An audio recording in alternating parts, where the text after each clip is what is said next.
Bayangan di lereng Lawu. Kabut tebal turun pelan di lereng Gunung Lawu.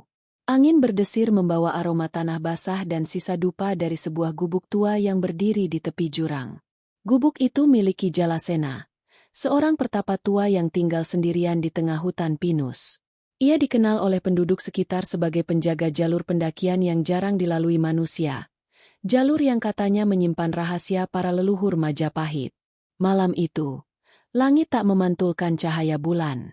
Hanya gemuruh petir di kejauhan, seperti suara amarah yang dipendam bumi. Ki Jalasena duduk bersila di depan perapian kecil.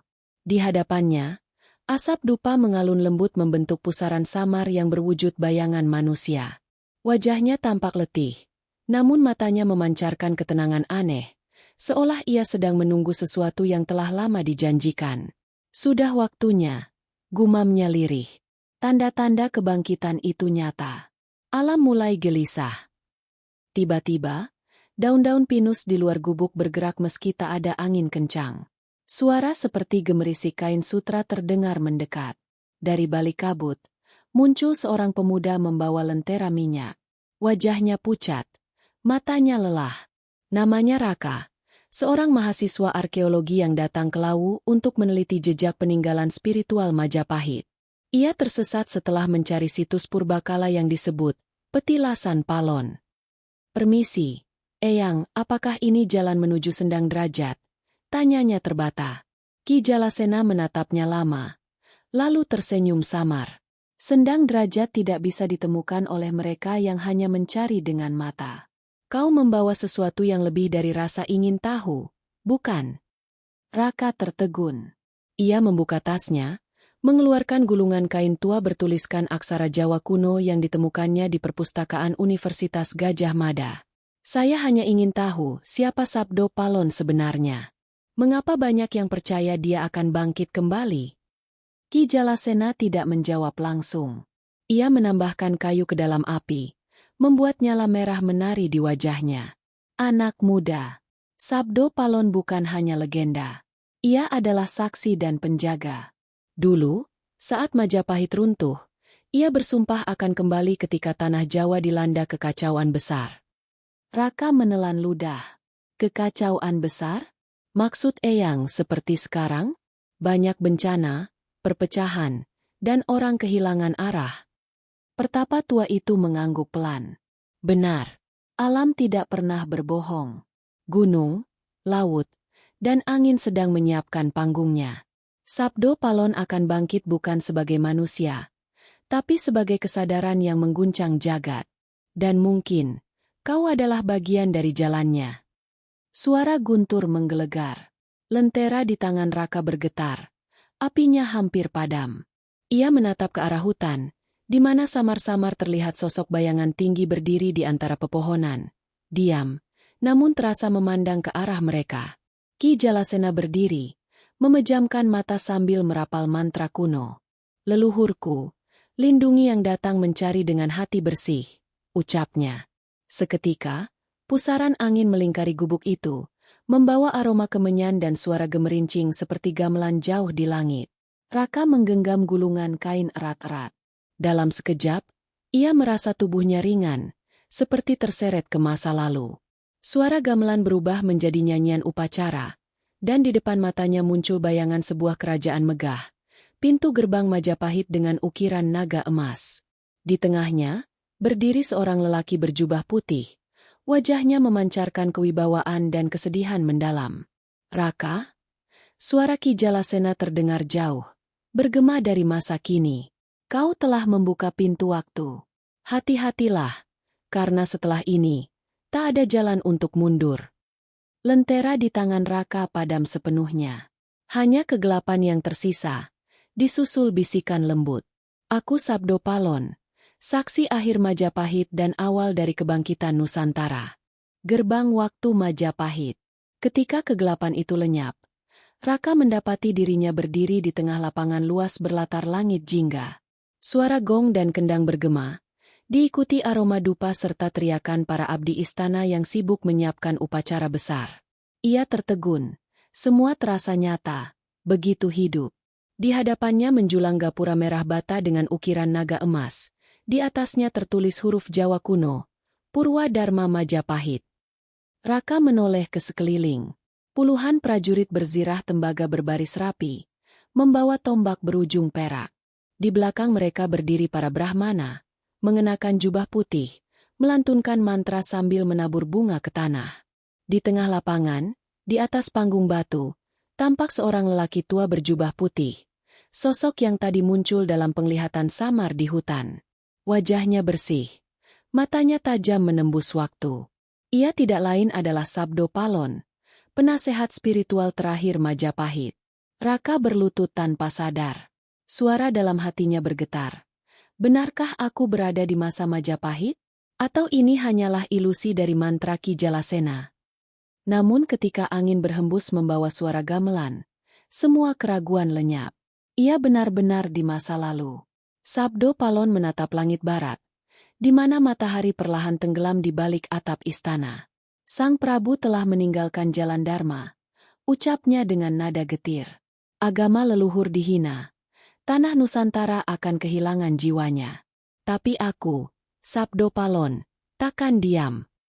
Raka mendengar setiap kata dengan dada berdebar. Ia tahu momen ini adalah awal dari legenda besar yang kelak dituturkan berabad-abad kemudian. Seorang Brahmana di samping Sabdo Palon berbisik, "Kakang, mengapa engkau melawan arus? Bukankah perubahan zaman tak bisa dicegah?" Sabdo Palon menatapnya tajam. Zaman boleh berubah, tapi roh tanah ini harus dijaga. Bila manusia melupakan keseimbangan, maka bencana akan lahir dari rahim bumi. Suara petir menyambar dari kejauhan. Langit mendadak kelam. Orang-orang berlari ketakutan. Namun Sabdo Palon tetap berdiri tegak di tengah lapangan. Rambutnya berkibar diterpa angin. Ia mengangkat tangannya ke langit. Dan seketika udara bergetar seperti dihentakkan kekuatan gaib. Dari tanah muncul semburan api kecil, lalu menyatu membentuk simbol lingkaran, lambang kesatuan alam dan manusia. "Dengarkan wahai bumi Majapahit," teriaknya lantang. Ketika Dharma ditinggalkan, ketika manusia memuja kekuasaan lebih dari kebijaksanaan, aku akan lenyap. Namun kelak aku akan kembali. Dalam wujud bukan daging dan darah, tapi kesadaran yang membangunkan Nusantara. Raka menatapnya dengan kagum sekaligus takut. Ia ingin mendekat, tapi tubuhnya terasa berat. Pemandangan di sekeliling mulai bergetar, berubah menjadi kabut tebal. Suara gamelan perlahan memudar, berganti dengan desir angin dan nyanyian burung malam. Dalam sekejap, ia kembali berdiri di depan gubuk Ki Jalasena di lereng Lawu. "Eyang!" serunya. Aku melihatnya. Aku berada di Majapahit. Aku mendengar sumpah Sabdo Palon dengan telingaku sendiri." Ki Jalasena menatapnya tenang, seolah tak terkejut. "Itu bukan mimpi, Raka. Kau dipanggil oleh memori bumi. Hanya sedikit manusia yang bisa melintasi batas antara masa lalu dan kini tanpa kehilangan jiwanya." Raka menelan ludah, masih terengah. "Tapi mengapa aku? Apa hubunganku dengan semua ini?" Pertapa tua itu menghela napas panjang. "Karena darah leluhurmu membawa jejak itu. Kau keturunan para juru kunci Majapahit, penjaga sumpah Sabdo Palon. Dan mungkin, kebangkitan itu dimulai darimu." Hening sejenak. Di luar, hujan mulai turun, menetes di atap daun kering. Suara petir menggema lagi. Kali ini lebih dekat. Di sela-kilat, Raka melihat bayangan putih berdiri di pinggir jurang, tinggi, tenang, dengan sorot mata yang memandang jauh ke bawah lembah. "Dia sudah bangkit," bisik Ki Jalasena dengan suara bergetar. Sabdo Palon tak lagi hanya legenda. Ia telah membuka matanya. Raka menatap keluar gubuk. Bayangan itu perlahan menghilang bersama kabut, meninggalkan aroma kemenyan yang menembus udara malam. Di kejauhan, gong gaib berdentang 3 kali, menandai bahwa tirai masa telah koyak. Dan di dada Raka, sesuatu mulai bergetar. Sebuah getaran halus yang bukan berasal dari rasa takut, melainkan panggilan purba dari darah leluhurnya sendiri. Sendang derajat, gerbang yang tertutup batu. Pagi menjelang dengan kabut masih menggantung rendah di lereng Lawu. Hujan semalam menyisakan embun di daun-daun bambu, menciptakan suara tetes air yang jatuh perlahan seperti nada gamelan yang belum selesai dimainkan. Raka berdiri di depan gubuk Ki Jalasena. Tubuhnya masih terasa berat oleh penglihatan malam tadi. Ia menatap lembah di bawah sana, penuh kabut putih yang berputar seperti napas bumi. Ki Jalasena sudah bersiap. Di tangannya, tongkat kayu hitam berukir kepala naga. Wajahnya tampak lebih serius dari sebelumnya. Hari ini kita menuju Sendang Derajat, katanya pelan. Tempat di mana air tidak sekadar mengalir, tapi menyimpan ingatan tanah. Raka memegang tasnya erat-erat. Di dalamnya, gulungan kain bertuliskan aksara kuno yang dulu hanya ia anggap benda akademik, kini terasa hidup, seolah berdenyut dengan energi halus. Apakah tempat itu benar-benar ada, Eyang? Tanyanya. Ki Jalasena tersenyum tipis. Ada. Tapi tak semua bisa menemukannya. Sendang Derajat tidak akan tampak bagi mereka yang datang hanya untuk melihat. Ia hanya terbuka bagi yang siap mendengar. Perjalanan dimulai. Mereka menuruni jalur batu yang licin, melewati hutan pinus yang semakin rapat. Suara angin berdesir di antara batang-batang tinggi, membawa bunyi samar seperti bisikan manusia. Raka beberapa kali menoleh, merasa seolah ada langkah kaki ketiga mengikuti di belakang mereka. Namun setiap kali ia menoleh, hanya kabut yang menjawab. Setelah berjalan hampir 2 jam, mereka tiba di tebing berbatu. Di tengahnya mengalir air jernih dari celah batu, membentuk kolam kecil berwarna kehijauan. Inilah Sendang Derajat, ujar Ki Jalasena lirih. Konon, disinilah Sabdo Palon terakhir kali menampakkan diri sebelum lenyap bersama kabut. Raka menunduk, melihat ke dasar kolam. Di sana, batu-batu tersusun membentuk pola melingkar. Ia berlutut dan mencelupkan tangan ke air. Dingin luar biasa. Seketika pandangannya kabur. Ia mendengar suara-suara jauh, lantunan mantra dan bunyi gong yang samar.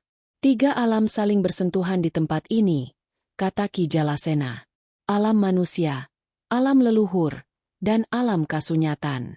Jika kau melihat sesuatu, jangan takut. Namun Raka tak lagi mendengar. Di matanya, permukaan air mulai berubah menjadi cermin berputar. Ia melihat wajah Sabdo Palon, lalu istana Majapahit yang runtuh, lalu gunung-gunung meletus dan laut yang menelan desa. Di antara semua itu, suara berat bergema dari dalam air. Anak dari garis juru kunci, waktumu telah tiba. Bukalah batu yang menutup napasku. Raka terlonjak. Ia memandang dasar sendang. Dan benar, ada batu besar di tengah lingkaran air yang bergetar pelan. Ia spontan turun ke dalam air, mendorong batu itu. Aneh, meski besar dan berat, batu itu perlahan bergerak seperti didorong dari bawah. Air mulai berputar membentuk pusaran kuat. Raka, hentikan! Teriak Ki Jalasena. Kau belum siap menanggung bebannya. Tapi terlambat. Batu itu bergeser sepenuhnya, dan dari celah di bawahnya keluar semburan udara panas bercampur cahaya keemasan. Air mendidih, kabut naik, dan angin berputar liar mengelilingi mereka. Suara-suara gaib menggema di sekeliling. Waktu telah terbelah, penjaga telah memanggil. Raka terlempar ke tepian, tubuhnya menggigil. Dalam pusaran air yang kini bercahaya, muncul bayangan tinggi berjubah putih. Wajahnya tenang namun matanya seperti memancarkan cahaya petir. Ki Jalasena berlutut, menunduk dalam-dalam. Sabdo Palon, bisiknya. Sumpahmu masih hidup. Sosok itu menatap Raka. Suaranya menggema langsung di dalam pikiran. Leluhurmu memegang kunci penyeimbang. Dunia manusia telah kehilangan arah. Aku dipanggil bukan untuk menguasai, tapi untuk mengingatkan. Raka berusaha bicara, tapi suaranya tenggelam oleh gemuruh air. Ia hanya bisa menatap dalam diam ketika sosok itu mengangkat tangannya. Dari langit muncul 3 kilatan cahaya yang jatuh ke tanah, membentuk 3 simbol bercahaya di sekeliling sendang. Ini adalah tanda Dharma, tanda alam, dan tanda manusia, ucap Sabdo Palon. Ketiganya harus disatukan kembali sebelum bumi mengamuk. Jika gagal, darah Nusantara akan memerah di bawah langit murka. Perlahan, bayangan itu menghilang ke dalam air. Segala sesuatu menjadi hening kembali, seolah tak pernah terjadi apa-apa. Hanya batu besar di dasar sendang kini retak, memunculkan cahaya samar dari celahnya. Ki Jalasena menatap Raka dengan mata lembab. Kau telah memanggil yang seharusnya tidur 1000 tahun lagi. Kini, keseimbangan mulai bergeser. Raka menunduk. Napasnya tersengal. Ia tahu hidupnya tak akan sama lagi. Di bawah air sendang itu, sesuatu telah terbangun, dan setiap detik sejak saat itu, dunia mulai bergeser menuju takdir yang tak bisa dihindari. 3 tanda yang hilang. Senja menurunkan warna merah darah di langit lau. Kabut menebal lagi, tapi kali ini tak lagi terasa dingin. Ia seperti mengandung sesuatu yang hidup, berdenyut, dan memperhatikan setiap langkah manusia yang berada di bawahnya. Raka duduk bersandar di batu besar dekat sendang derajat. Tubuhnya masih lemah setelah peristiwa siang tadi. Ki Jalasena menatap air yang kembali tenang, tapi sorot matanya penuh kecemasan. Sabdo Palon telah bangkit, katanya lirih. Namun bukan bangkit untuk berjalan di bumi, melainkan untuk membangunkan kesadaran Nusantara yang tertidur. Dan tanda-tanda itu, 3 cahaya suci yang kau lihat, adalah kuncinya. Raka mengangguk pelan. Matanya masih terpaku pada permukaan air. Tanda Dharma, tanda alam, dan tanda manusia. Ulangnya. Apa maksudnya, Eyang? Ki Jalasena menghela napas panjang. 3 tanda itu dahulu disimpan di 3 penjuru Majapahit. Setiap tanda dijaga oleh keturunan rahib dan juru kunci yang bersumpah menjaga keseimbangan dunia. Tapi setelah Majapahit runtuh, para penjaga itu tercerai-berai, dan tanda-tanda itu hilang ditelan zaman. Raka mendengarkan, hatinya berdebar. Apakah mungkin tanda-tanda itu masih ada hingga sekarang? Pertapa tua itu menatap jauh ke arah lembah. Masih, namun tersembunyi dalam lapisan dunia yang berbeda. Tanda Dharma di lereng selatan, di bekas padepokan para resi. Tanda alam terkubur di jantung hutan Wonosalam. Dan tanda manusia, konon berada di tengah kota modern yang dulu merupakan pusat Majapahit. Raka terdiam. Ia menatap gulungan kain kuno yang kini tampak bersinar samar di dalam tasnya. Jadi aku harus menemukan ketiga tanda itu. Ki Jalasena memejamkan mata. Bukan sekadar menemukan, tapi menyatukannya kembali dalam dirimu. Karena darah juru kunci mengalir di tubuhmu, hanya kau yang bisa melakukannya. Tapi waspadalah, saat kau mencari cahaya, bayangan pun akan terbangun. Malam turun perlahan. Mereka menyalakan api kecil di tepi sendang. Di kejauhan terdengar suara binatang malam dan desir angin yang membawa aroma bunga liar. Raka menatap api sambil berpikir keras. Semua ini terasa terlalu besar untuknya. Ia hanyalah seorang mahasiswa, bukan penjaga dunia. Tapi ada sesuatu di dalam dirinya yang bergetar. Seperti suara halus yang berbisik dari masa lampau. Tiba-tiba, Ki Jalasena berdiri. Aku merasakan pergerakan, ucapnya tegas. Seseorang, or sesuatu, telah menyadari kebangkitan Sabdo Palon. Dari balik pepohonan, muncul sosok berjubah hitam, wajahnya tertutup selendang panjang. Suara langkahnya nyaris tak terdengar. Raka spontan berdiri, tapi Ki Jalasena menahannya. Jangan gegabah. Dengarkan dulu. Sosok itu berhenti di pinggir cahaya api. Suaranya berat dan datar. Kalian telah membangunkan kekuatan yang seharusnya tetap terkubur. 3 tanda itu bukan hanya kunci penyelamatan, tapi juga gerbang kehancuran. Ki Jalasena menatapnya tajam. Siapa kau? Aku Ki Wangsit, penjaga bayangan, jawabnya. Dulu kami bersumpah untuk menjaga agar keseimbangan tidak terganggu. Tapi sejak manusia lupa pada dharmanya, bayangan pun tumbuh liar. Kini tugas kami adalah memastikan agar kebangkitan itu tidak membawa bencana. Raka melangkah maju. Kami tidak berniat menghancurkan apapun. Sabdo Palon memanggilku. Aku hanya ingin memahami pesan yang ia tinggalkan. Ki Wangsit menggeleng pelan. Pesan itu terlalu berat untuk manusia zaman ini. Kau pikir dunia siap mendengar suara para leluhur? Mereka akan menertawakanmu, atau memanfaatkannya. Ia menatap dalam ke mata Raka. Jika kau terus mencari 3 tanda itu, bayangan lama akan menuntut darah. Petir menyambar di langit, menerangi wajah Ki Wangsit yang ternyata bukan tua, tapi muda, mungkin sebaya Raka. Namun matanya penuh luka masa lalu, seolah hidup berabad-abad dalam satu tubuh. Ia menatap Ki Jalasena dan menunduk sedikit. Aku tidak akan menghalangi kalian. Tapi ketahuilah, setiap tanda memiliki penjaga, dan tidak semuanya bersahabat. Lalu ia berbalik dan lenyap ke dalam kabut, seolah menyatu dengan udara. Raka menatap kosong ke arah kepergiannya. Apakah dia musuh? Bukan musuh, jawab Ki Jalasena perlahan.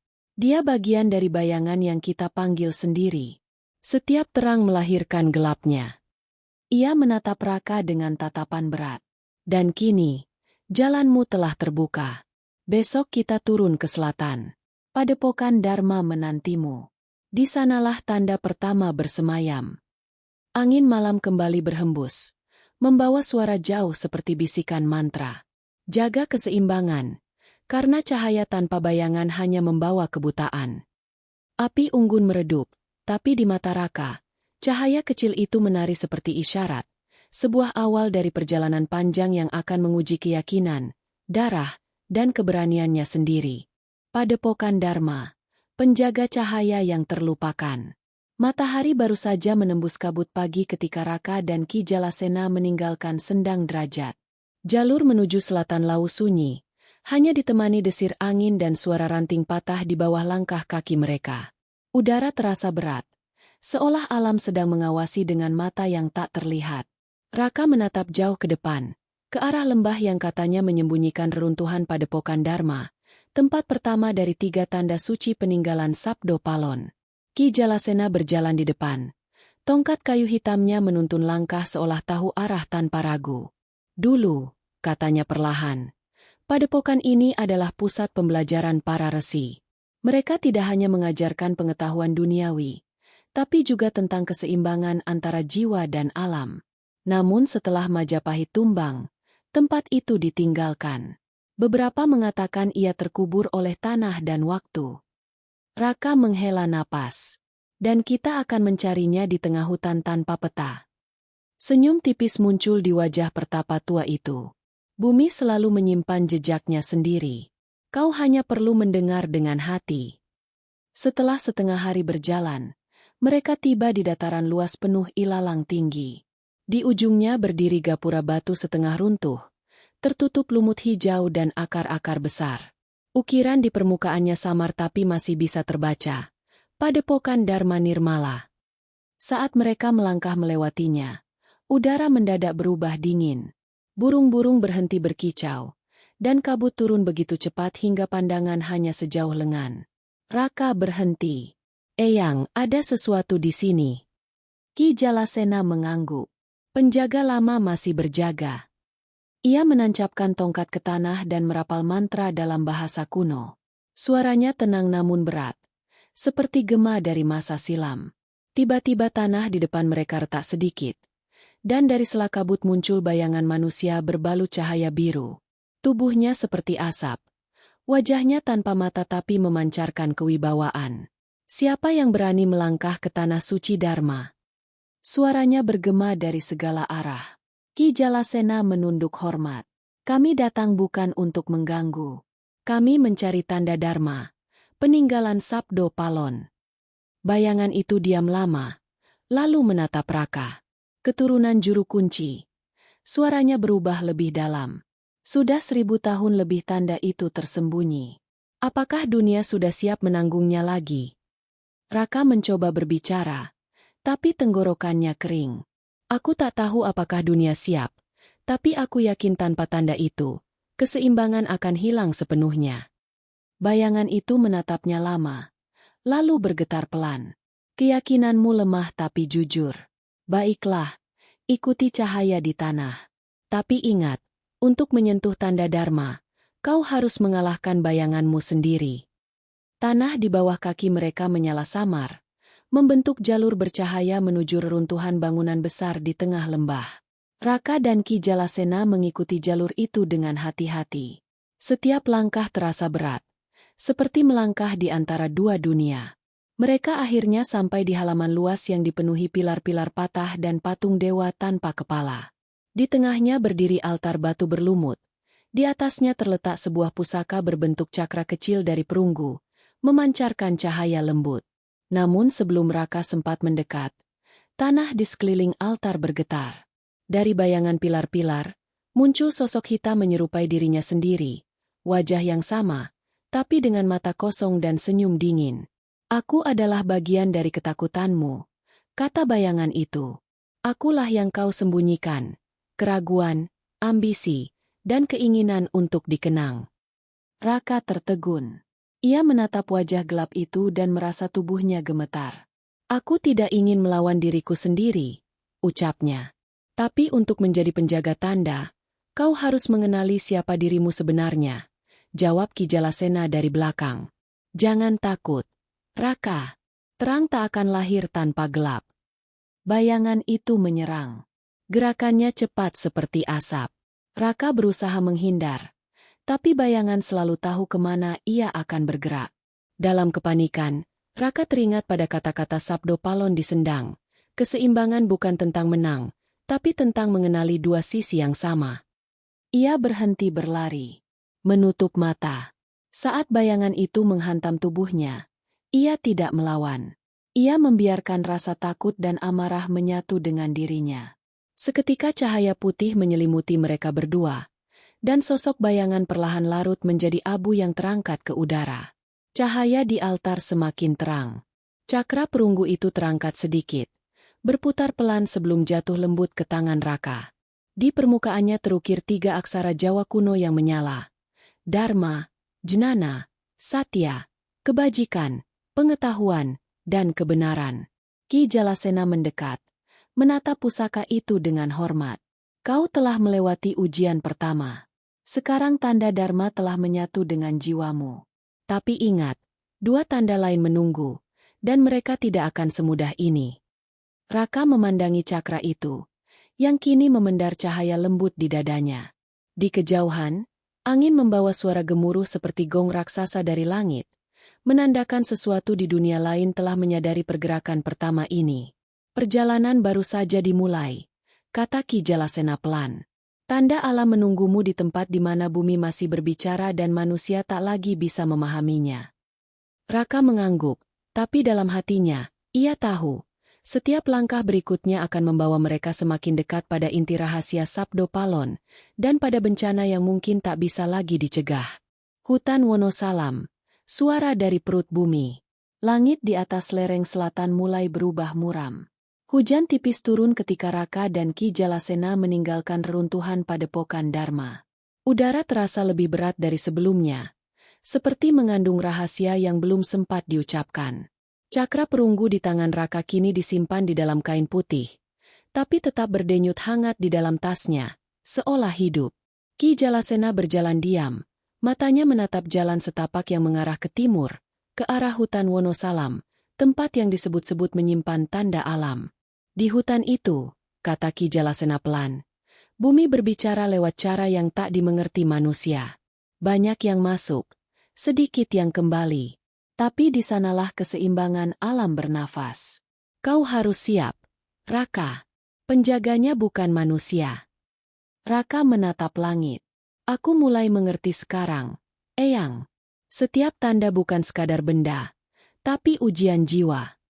Pertapa tua itu tersenyum samar. Kau belajar cepat, namun ujian alam berbeda.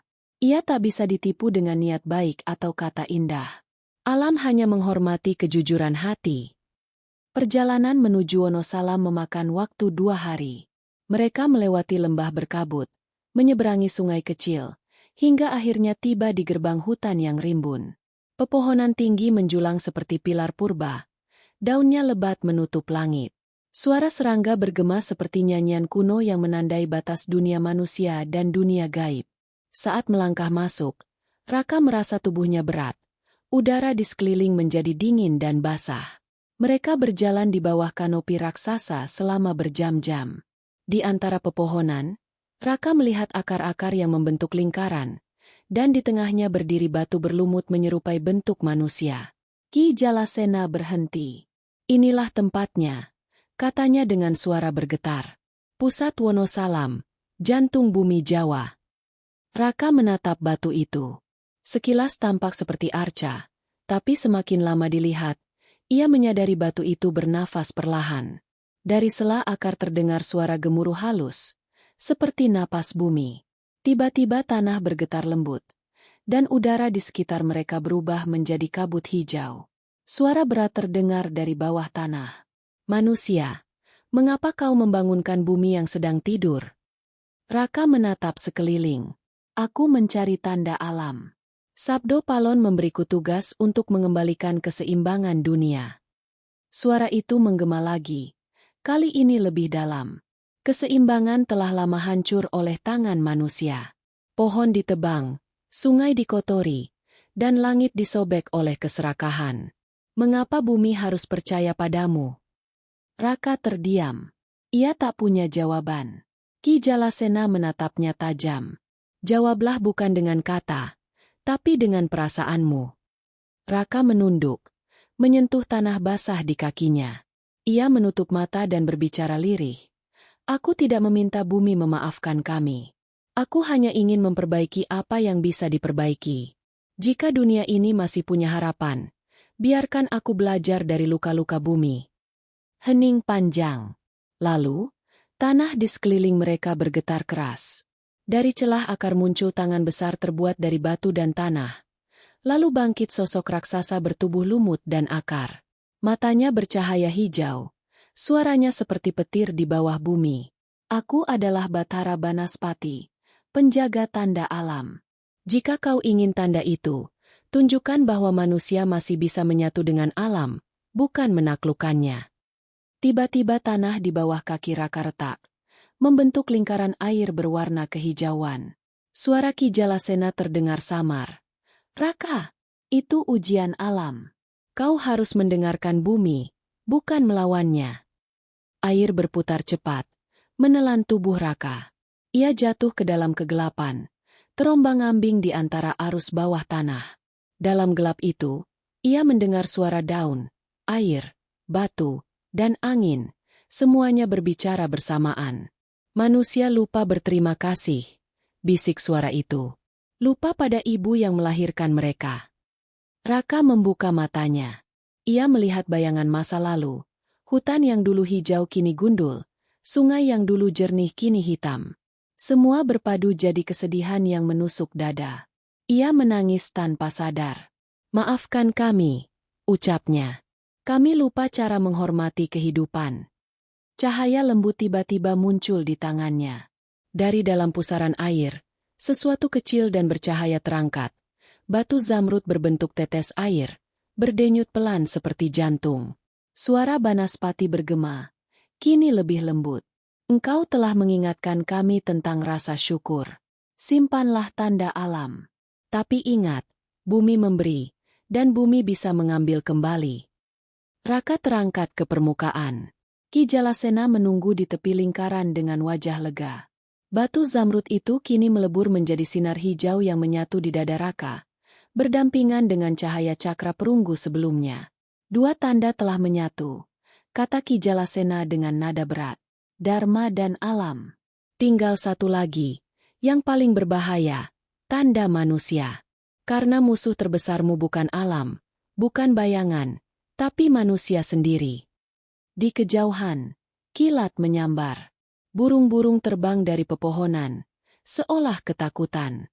Angin berubah arah, membawa bisikan samar dari barat, sebuah kota besar, pusat peradaban modern. Raka memandang ke arah itu dengan wajah tegang. Di sanakah tanda terakhirnya? Eyang. Ki Jalasena mengangguk perlahan. Ya. Di tengah hiruk-pikuk manusia yang lupa siapa dirinya sendiri. Dan di bawah tanah, jauh di dalam perut bumi, Bathara Banaspati berbisik lirih. Suaranya nyaris tak terdengar. Jika manusia gagal menjaga tanda terakhir, maka bumi akan menutup matanya selamanya. Bayang di kota Majapahit, tanda manusia. Angin panas menyambut mereka begitu meninggalkan lembah Wonosalam. Jalanan kini bukan lagi tanah basah dan kabut hutan, melainkan aspal hitam yang membentang ke arah barat. Di kejauhan tampak gedung-gedung menjulang. Lampu-lampu kota berpendar di bawah langit senja. Di sanalah peradaban modern tumbuh. Kota yang dahulu disebut Wilwatikta, pusat kebesaran Majapahit, kini menjadi kota ramai penuh hiruk-pikuk manusia yang melupakan jejak leluhurnya. Raka berdiri di pinggir jalan, menatap keramaian kendaraan yang melintas seperti arus tanpa arah. Beginikah rupa dunia yang kita jaga, Eyang? Tanya Raka lirih.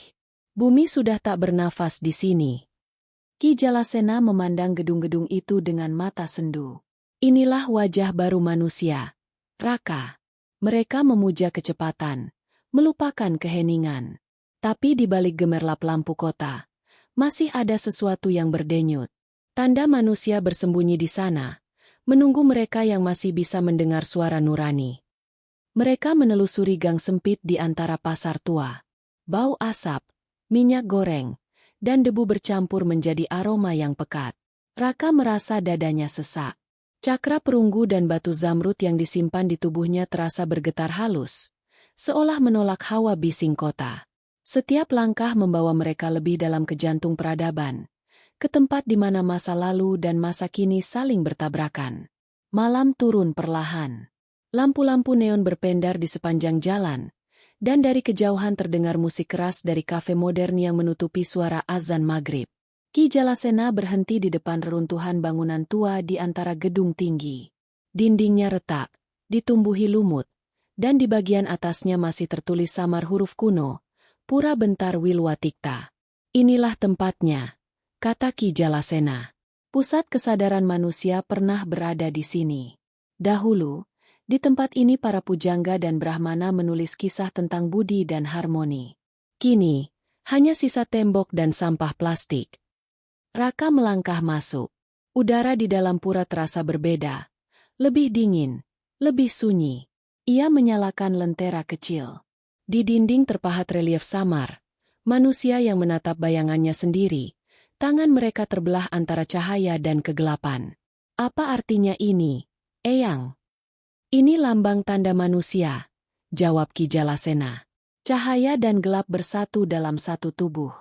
Manusia adalah jembatan antara langit dan bumi, tapi juga jurang yang bisa menelan keduanya. Tiba-tiba lentera Raka berkedip. Dari kegelapan, muncul suara tawa lembut, diikuti langkah kaki yang menggema. Seorang pria muda berpakaian rapi muncul dari balik pilar. Wajahnya bersih namun matanya berkilat dingin. Kalian mencari tanda manusia? Suaranya tenang tapi menakutkan. Kalian sudah menemukannya. Raka menatapnya tajam. Siapa kau? Pria itu tersenyum. Aku adalah Aruna, penjaga terakhir. Tapi bukan penjaga seperti yang kau bayangkan. Aku bukan wakil para leluhur, melainkan penjaga ketamakan manusia itu sendiri. Cahaya lampu kota menembus celah dinding dan memantul di wajah Aruna. Di matanya, tampak bayangan ribuan manusia yang bekerja, berlari, menatap layar ponsel, dan saling melupakan. Lihat, Raka, katanya. Ini adalah wujud manusia masa kini. Mereka tidak butuh sabdo palon, tidak butuh bumi, tidak butuh leluhur. Mereka sudah punya dunia sendiri, buatan mereka sendiri. Raka menggenggam lentera, wajahnya tegang. Tanda manusia bukan tentang kehancuran. Aruna melangkah mendekat. Kau salah. Tanda manusia adalah kesadaran. Dan kesadaran itu bisa tumbuh dari kehancuran. Aku bukan musuhmu, Raka. Aku hanyalah bayangan dari dirimu sendiri. Kau datang ke kota membawa dua tanda, Dharma dan alam, tapi belum ada ruang bagi manusia di dalam hatimu. Kau menilai mereka dari atas, bukan dari dalam. Kata-katanya membuat dada Raka bergetar. Ia ingin membantah, tapi kilatan wajah Aruna seperti cermin, dan di sana ia melihat dirinya sendiri. Marah, kecewa, merasa benar. Ki Jalasena menatap keduanya dengan mata dalam. Inilah ujian ketiga, Raka. Tanda manusia bukan sesuatu yang bisa ditemukan. Ia harus disadari. Aruna hanyalah bentuk dari ketidakseimbangan sendiri. Aruna tersenyum getir. Benar, Eyang. Dan sampai ia mampu menerima manusia sebagaimana adanya, dengan segala cacat dan keindahannya, ia takkan layak memegang tanda ini. Cahaya dari lentera Raka tiba-tiba padam. Kegelapan menyelimuti seluruh ruang. Dalam gelap itu, Raka mendengar bisikan jutaan suara, tangis pekerja, tawa anak-anak, doa ibu-ibu, teriakan orang lapar. Semua bercampur, menembus pikirannya. Ia berlutut, menahan rasa perih yang datang dari setiap sisi. Aku tidak membenci manusia, katanya dengan suara bergetar. Aku hanya takut mereka lupa siapa mereka sebenarnya. Suara Aruna menjadi lembut. Dan itulah akar dari cinta sejati, ketakutan yang lahir dari kepedulian. Sekarang bangkitlah, Raka. Tanda manusia sudah bersamamu. Dari dalam dadanya, cahaya putih lembut muncul, bergabung dengan dua cahaya sebelumnya. Ketika ia membuka mata, Aruna telah menghilang, hanya menyisakan bayangan samar di dinding, seolah cermin yang retak tapi masih memantulkan sinar. Ki Jalasena mendekat dan menepuk bahunya. 3 tanda telah bersatu. Kini, perjalananmu belum selesai. Tanda terakhir akan memanggil Sabdo Palon dari tidur panjangnya. Dunia akan bergetar. Raka menatap langit malam kota Majapahit yang dipenuhi cahaya buatan. Di balik sorot lampu itu, ia mendengar sesuatu berbisik pelan, suara yang ia kenal dari mimpi-mimpi lamanya. Waktunya hampir tiba. Raka, penjaga Nusantara akan terbangun kembali. Kebangkitan sang penjaga. Sabdo Palon menyeru dari langit timur. Pagi itu langit di atas tanah Jawa tampak berbeda. Matahari muncul dari balik gunung dengan sinar kemerahan yang tak biasa, menembus kabut tipis seperti darah yang mengalir di udara. Burung-burung beterbangan rendah, dan angin membawa suara lirih yang tak dapat dimengerti, seolah bumi sedang berbisik dalam bahasa kuno yang dilupakan manusia. Di puncak reruntuhan kota Majapahit, Raka berdiri bersama Ki Jalasena, menatap ke arah timur. Tubuhnya kini memancarkan 3 sinar, emas, hijau, dan putih, 3 tanda yang telah ia satukan melalui perjalanan panjang. Namun pagi itu, bumi tak lagi diam. Dari kejauhan, gunung-gunung bergemuruh pelan, sungai-sungai berubah arus, dan laut di utara bersinar kehijauan dalam pusaran cahaya. Ki Jalasena menatap perubahan itu dengan wajah penuh duka. Inilah saatnya, katanya perlahan. Ketika 3 tanda bersatu, dunia lama akan bergetar.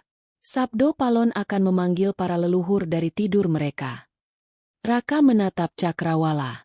Tapi mengapa terasa seperti kehancuran, bukan kebangkitan? Pertapa tua itu menjawab lirih. Karena sebelum kebangkitan, bumi harus membersihkan luka-lukanya. Itu hukum alam, nak. Bahkan bumi pun harus menangis sebelum tersenyum kembali. Tiba-tiba tanah di bawah mereka bergetar hebat. Dari arah Gunung Lawu terdengar suara gemuruh yang berubah menjadi dengungan panjang, menyerupai kidung suci. Manusia di kota sekitar berhenti bekerja, sebagian menatap langit, sebagian sujud dalam ketakutan. Awan hitam menggulung di langit timur, dan dari balik awan itu muncul cahaya berputar seperti mata raksasa yang menatap bumi. Raka menggenggam dadanya, merasakan panas menyebar di seluruh tubuh. Cahaya dari 3 tanda yang ia miliki menyatu di dada, membentuk lingkaran bercahaya seperti cakra besar. Ia jatuh berlutut, tubuhnya bergetar keras. Dalam cahaya itu, terdengar suara yang telah ia dengar sejak awal perjalanannya, lembut namun menggetarkan, dalam namun penuh kasih. Wahai anak zaman, engkau telah membangunkan napas yang lama tertidur. Aku adalah Sabdo Palon, penjaga lidah bumi. Suara yang tak pernah padam. Raka menatap ke langit. Di tengah pusaran cahaya muncul sosok besar. Tidak sepenuhnya manusia, tidak pula sepenuhnya dewa. Wajahnya bersinar seperti batu pualam. Rambutnya panjang menjuntai hingga tanah. Matanya menyala merah keemasan. Setiap langkahnya membuat bumi bergetar. Namun tidak menakutkan. Ia seperti bagian dari tanah itu sendiri. Ki Jalasena bersujud dalam-dalam.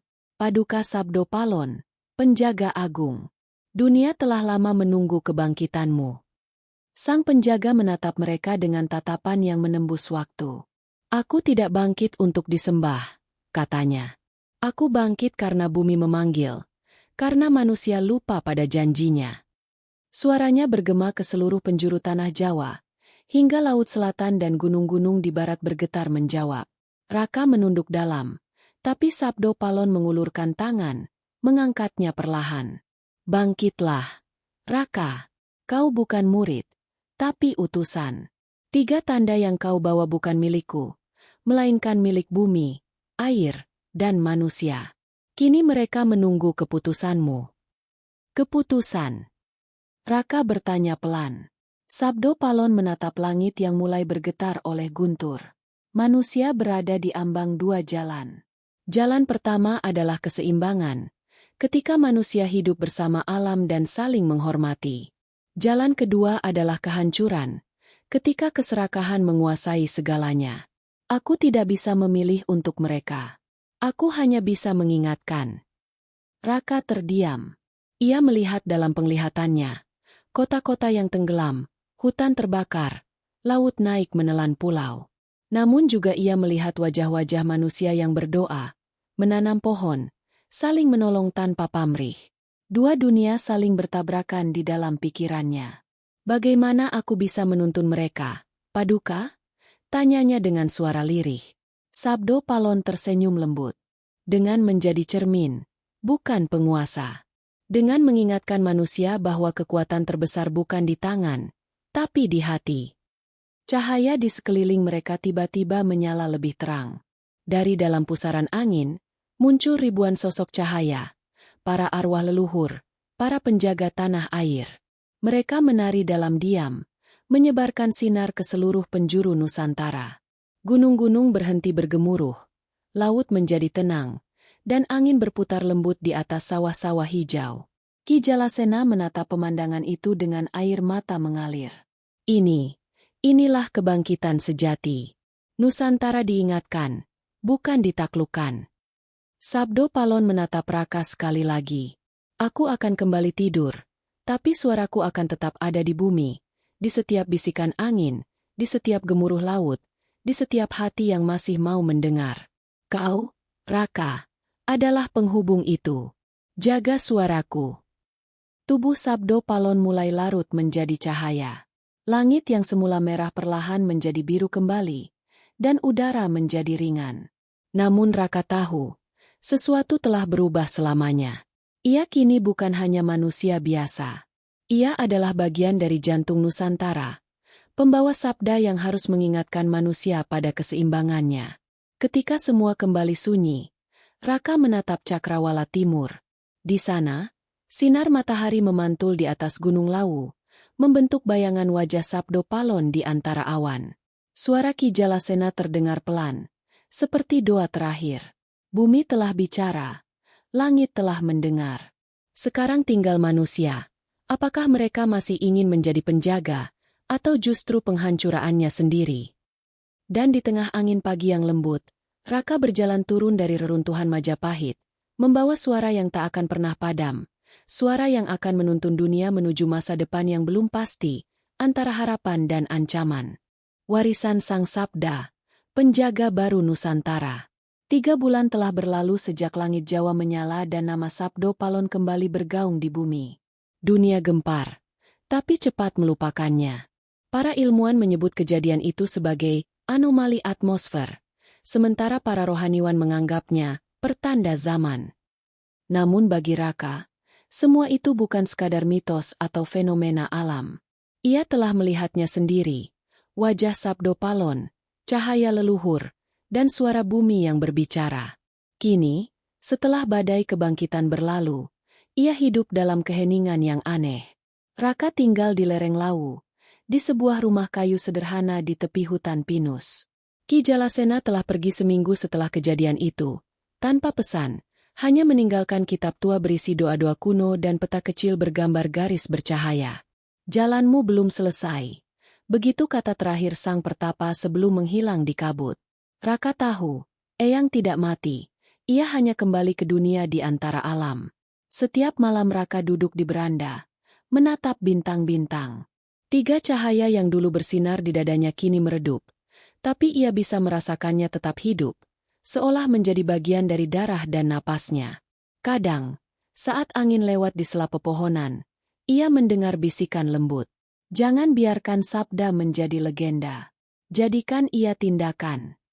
Suara itu tak lain adalah gema Sabdo Palon, kini bersemayam di dalam hatinya. Suatu pagi, kabar datang dari kota. Air laut naik menenggelamkan sebagian pesisir utara, dan di tempat lain hutan terbakar hebat. Dunia kembali gaduh. Pemerintah sibuk mencari solusi teknis, tapi tak ada yang benar-benar menatap ke akar persoalan. Raka tahu, tanda-tanda itu bukan kutukan, melainkan peringatan. Alam kembali berbicara, namun manusia menutup telinganya. Ia turun gunung. Di perjalanan, ia melihat sawah-sawah kering, sungai yang menyusut, dan desa-desa yang kehilangan ketenangan. Namun di antara semua itu, ia juga melihat harapan. Anak-anak muda menanam pohon di lahan gundul, petani memeluk tanah sambil berdoa, dan orang-orang mulai berkumpul di balai desa membicarakan cara hidup berdampingan dengan alam. Mereka tak tahu nama Sabdo Palon, tapi semangatnya sudah bergetar di dalam jiwa mereka. Raka tersenyum kecil.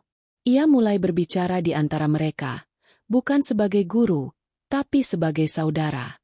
Ia mengajarkan tentang trirasa, keseimbangan antara hati, bumi, dan langit. Ia tak menyebutnya ajaran, hanya kebiasaan lama yang perlu diingat kembali. Suaranya sederhana, tapi setiap kata membawa getaran yang membuat orang-orang menunduk dan merenung. Suatu sore, ketika ia duduk di tepi sungai yang hampir kering, tiba-tiba angin berputar membentuk pusaran kecil di depannya. Dari pusaran itu muncul bayangan samar, sosok Ki Jalasena, berpakaian putih, wajahnya damai.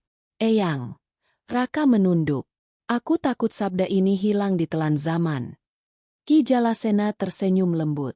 "Sabda bukan untuk disembah, Nak. Ia untuk dijalani. Kau tidak perlu membangun kuil atau menulis kitab. Cukup satu hal, teruskan dengan tindakan yang jujur." "Tapi dunia ini terlalu bising," jawab Raka lirih. "Manusia sudah tak mau mendengar suara tanah." "Tidak semua," jawab Ki Jalasena. "Akan selalu ada mereka yang mendengar, meski satu di antara 1000. Tugasmu adalah menyalakan api kecil itu, agar tak padam di tengah badai." Bayangan sang pertapa memudar, meninggalkan kilatan cahaya kecil yang jatuh ke tanah, berubah menjadi tunas hijau. Raka menatapnya lama, lalu menanamnya di tepi sungai.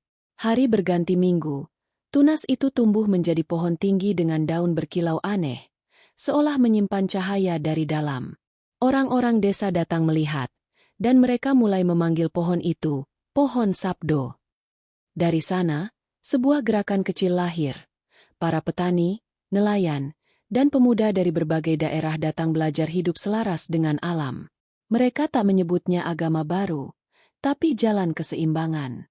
Berita tentang pohon bercahaya itu akhirnya sampai ke kota. Para ilmuwan datang meneliti, para pejabat berpidato, dan media membuat sensasi. Tapi setiap kali mereka mencoba menebang atau mengambil sampelnya, alat mereka rusak. Pohon itu seolah menolak disentuh oleh keserakahan. Raka hanya tersenyum dan berkata kepada siapapun yang bertanya, "Itu bukan mukjizat. Itu hanya tanda bahwa bumi masih punya sabar." Malam itu, ketika semua tertidur, Raka mendengar suara gemuruh lembut dari dalam tanah. Bukan gempa, tapi napas. Ia menutup mata dan merasakan kembali kehadiran Sabdo Palon. "Kau telah menjaga sabda itu dengan benar, Raka." Suara itu bergema di pikirannya. "Selama manusia mau mendengar satu sama lain, aku takkan pernah benar-benar tidur." Raka menatap langit, dan di antara bintang-bintang ia melihat bentuk samar wajah Sabdo Palon tersenyum. Ia tahu, perjuangan belum selesai. Dunia akan terus berputar, manusia akan terus lupa, dan bumi akan terus mengingatkan. Tapi kini, ada generasi baru yang mulai memahami bahwa kebangkitan sejati bukan dari langit, tapi dari hati yang sadar. Fajar menyingsing perlahan. Raka berdiri di bawah pohon Sabdo. Angin meniup rambutnya lembut. Ia menatap ke timur. Tempat cahaya pertama muncul di balik gunung. Dengan suara tenang ia berbisik, "Aku akan teruskan sabdamu, Paduka." bukan sebagai mitos, tapi sebagai kehidupan. Dan di kejauhan, seolah menjawab, langit timur bergetar ringan, memantulkan cahaya keemasan ke atas tanah. Pohon sabdo berkilau, daunnya bergemerisik seperti berdoa. Dunia masih belum sempurna, tapi untuk pertama kalinya dalam ratusan tahun, bumi tersenyum kembali.